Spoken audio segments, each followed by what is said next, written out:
Buongiorno, good afternoon, and welcome to Praying Together again for Canty Gymru and the vision of seeing 100 healthy churches planted across Wales for the glory of God. If you don't know exactly what that means, 100.cymru is a website. You can go, you can look, you can find out. There's videos on there, there's blog articles, there's descriptions, etc., etc. Please do go and find out more and sign up yourself to be one of those who are committed to praying regularly for this to be a reality. Today, I just want to reflect a little bit on the 1st of March, St. David's Day, Dydd Gwl Dewi, and gathering together in Builthwells, and some of the things that were shared there and the encouragement that it was to see so many people from so many different church backgrounds coming together to celebrate what God has been doing and to seek God for what he is doing across Wales for his kingdom and in his church. So we were, I think, apparently around about 900 people up in Builthwells, Welsh speakers, non-Welsh speakers, folks from probably every sort of church tradition that you could imagine, all gathered together in one place and with a desire to thank God for the number of churches that have already been planted over the last 2 or 3 years through Canty Gymru, and also to seek God for the churches that are being planted and that will be being planted. There was a moment in one of the sessions when Ben Franks invited up a whole host of people, folks who had already stepped out in faith to plant churches, others that were in the midst of it. And it was so encouraging to see this wall of people. And Ben was using the illustration from Nehemiah of all the folks who were recruited by Nehemiah to rebuild the wall around the city of Jerusalem. But there was this wall of people who were at some point in the process of planting churches. I think over 30 different church plants must have been represented there, either churches that have been planted or that are being planted. That was a massive encouragement, but also a really massive challenge for me. One of the things that I noticed was that they were predominantly younger couples. There were a couple of more seasoned couples or individuals involved, but they were generally speaking younger couples, younger than me. I'm 40. A lot of them with babes in arms, literally going up the front carrying babies to very young toddlers and things like that, and how intense a situation they find themselves in. Hard leading churches, let alone leading church plants, leading churches on your own, starting new families and things like that. And one of the things I felt like God was speaking to me or encouraging me to be praying for these guys, so I will definitely be praying this in a moment, is that they would have partners in the gospel with them, that they wouldn't just be like church planters on their own, but they would have others, key couples, key individuals who are right there alongside them, shoulder to shoulder at the core face building the wall. Something that I've benefited so much in my entire time here in Amford, first with Jonathan, more recently with John Perry, with great elders. In a sense, I don't know that I'm born here in Amford, with how good it is to have partnership and teams leading what God is doing in our church. And I felt God encouraging me to pray in that direction for them, for these youngsters, that they would have perhaps older, more experienced folks, people whose perhaps life circumstances are more stable in that sense of not having the constant change of babies turning into toddlers, turning into kids, turning into teenagers, that sort of thing. So I really moved to pray in that direction, but so encouraged. At the end of the day as well, one of the things that they did was call forward everyone who was 25 and under, sort of representing the next generation of people who might be involved in what God is doing across Wales. And that similarly was just a wall of people, including one from our own church, and so encouraging to pray for those, and that they might see Wales, this mission field, not as parched and barren, but something that is fertile, fertile, fertile and ripe for sowing seed and gathering a harvest. So it'd be good to pray for that as well. There was, how do I say it? There was like a theme that came up throughout the day, and that was Psalm 126. So I thought I'd read that today as well, given that we read a psalm. It was picked up by two of the speakers in two of the sessions, and just encouraging to have a sort of prayer life that follows the second part of this psalm. So let's read it all. When the Lord restored the fortunes of Zion, we were like those who dream. Our mouths were filled with laughter then, and our tongues with shouts of joy. Then they said among the nations, the Lord has done great things for them. The Lord had done great things for us. We were joyful. Like a description of Wales, the land of revival.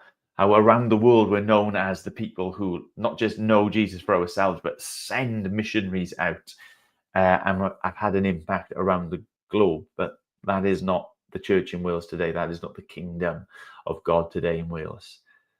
So here then comes the prayer. Restore our fortunes, Lord, like watercourses in the Negev. Those who sow in tears will reap with shouts of joy. The one goes along weeping, carrying the bag of seed, and he will surely come back with shouts of joy, carrying his sheaves. Like that confidence that we can have in God when we cry out to him, because he's done it before and he will do it again. So let's pray for those in leadership positions in Cantigymru. It's a very loose thing anyway, but God's nearness and protection in their lives and in their ministries. The enemy would like nothing more than to snipe and to cause upset and division and scandal there. So pray for them. Pray for these young couples who are stepping out in faith, that they would have obviously the encouragement and the support of the Lord and his Spirit with them, but also that they would know what it's like to work together in this. You know, just that pattern that we see in the New Testament. We think of Paul, the church planter, was scarcely ever alone, but was always part of a team.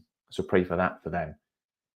Pray for the young people, and praying that the church as it is wouldn't just be praying, oh God, grow, but through hearts that are breaking for this nation, as the Lord's hearts break, that we would cry out to him in confidence that he is one who will give us a harvest.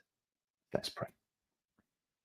Lord, I thank you for what you are doing, what you have recently been doing in Wales. I thank you for this Saturday gone by, where it was such a joy and an encouragement to see people, so many people, coming together in that mutually inconvenient spot of Builthwells, where people were willing to travel hours and hours to give entire weekend days to give thanks to you, to be counted as one together in this mission, and to seek you for what you are doing next in our nation. Lord, thank you that there were so many Welsh speakers, so many non-Welsh speakers all coming together, that there were Anglicans, there were Baptists, there were Presbyterians, there were charismatics, there were not so charismatics, all coming, Lord, with this desire to see not themselves or their stream lifted up, but Jesus lifted up in our nation. Your glory and your fame and your rule and your reign in Wales as it is in heaven. I thank you for that. And Lord God, I thank you even more for these church planters, the wall of couples who stood in front of us and received prayer from so many. I thank you that there is this willingness, there is this courage and this boldness to step out and to attempt great things in your name. That having been like rallied to grow God's kingdom, as David once was willing to fight Goliath so that your glory might be known. So many have responded to that and are responding to that. I pray especially, Lord God, for partnership for those couples, that they wouldn't be doing it alone in that sense that we so often feel, but that there would be others, other young couples, the mature, more seasoned veterans in declaring your hope and your good news in new pioneering patches, Lord God, that they would be alongside them and encouraging, Lord. As I've so experienced here in Amford, people who just want to work with, not like even just working alongside in their own sort of way, but genuinely wanting to give of themselves for this same goal and this same hope of making Jesus more known wherever we are. Lord, I pray that each of those people, each of those church leaderships that were on display, that they would be grown and increased and strengthened through partnerships and teams and people who don't have their own agenda, own ideas, but just want to work together for your kingdom and for your glory and for the sharing and the shining of Jesus in their communities. And Lord, I pray for the young people as well, that batch who we prayed over at the end of the day, those who might look out at Wales not as something which is barren and dry, but would see it as a land of opportunity, Lord God, and you as a God of rain that comes and waters and gives growth to the harvest. Lord, I pray for their willingness to be a people who are sowing seeds, even through tears, but with confidence that seed sown will be crops and harvest gathered in, fruit harvested for your name's sake. Lord, I lift up to you those who are in positions of leadership, those who are giving over time and energy and whose faces and names, in a sense, are becoming synonymous with County Gymru as well. Lord, we pray for your protection over them. Lord, we know how easy it is for discouragement to creep in. We know how easy it is for burnout to manifest itself. We know how much the enemy likes to snipe at the leaders in any sort of level of witness and proclamation for you. So, Lord God, I do ask for a special level of protection and maintaining, that they would have mentors and caregivers who are watching for them emotionally and spiritually, watching over their families, that are giving encouragement and advice that they would heed. Because, Lord God, we have this vision for 100 churches to be planted in 10 years, but that's not because we have 10 years and a short-term vision and goal, but we want to see this nation transformed. We want to see this nation overtaken by the grace and the love and the kindness and the power and the hope of the gospel of Jesus Christ. We keep being told, Lord God, in our nation how that has happened before. And Lord, we want it again.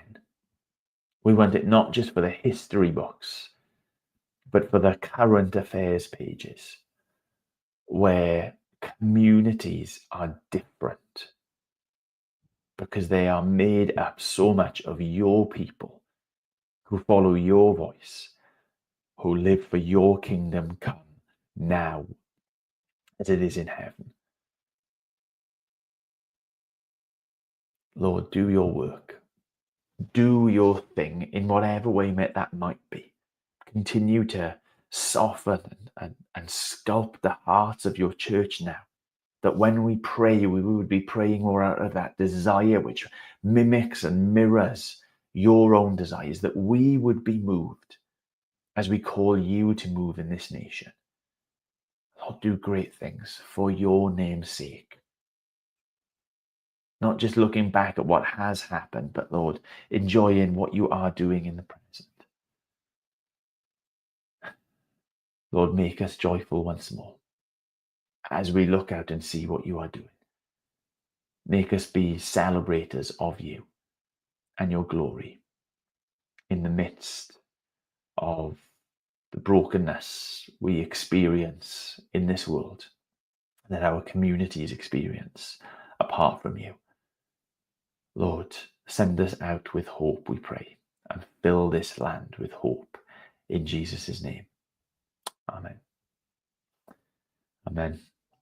Thank you for joining with me, even if it is on catch up. Apologies, this is at a later time, but I need to show someone around our church building and then head off quickly to a funeral this afternoon. So the Lord be with you and with your spirit.